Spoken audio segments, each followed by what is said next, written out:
Hamas തട്ടിക്കൊണ്ടുപോയി തടവിലാക്കിയ Israel ബന്ദികളുടെ മൃതദേഹങ്ങൾ ഇസ്രായേലിനെ കൈമാറിയതിന് പിന്നാലെ ഹമാസിന് മുന്നറിയിപ്പുമായി ബെഞ്ചമിൻ നെതന്യാഹു.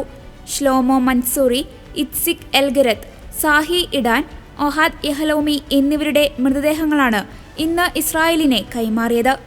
തട്ടിക്കൊണ്ടുപോകുമ്പോൾ എൽഗരത്തിന് 69 വയസ്സായിരുന്നു. ഇഡാനും യഹലോമിക്കും 49 വയസ്സായിരുന്നു.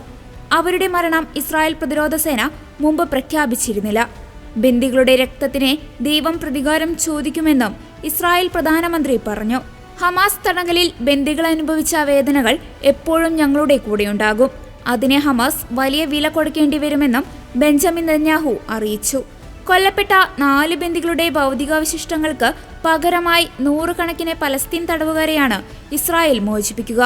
എന്നാൽ ഹമാസ് ആവശ്യപ്പെട്ടതുപോലെ എല്ലാ തടവുകാരെയും ഒരുമിച്ച് വിട്ടയക്കുവാനുള്ള സാധ്യത കുറവാണ്. ഇസ്രായേലിൽ മാധ്യമങ്ങളുടെ റിപ്പോർട്ടുകൾ പ്രകാരം ജീവപര്യന്തം തടവ് വിധിച്ചിരിക്കുന്നവരുൾപ്പെടെ 602 പേരെയാണ് വിട്ടയക്കുക.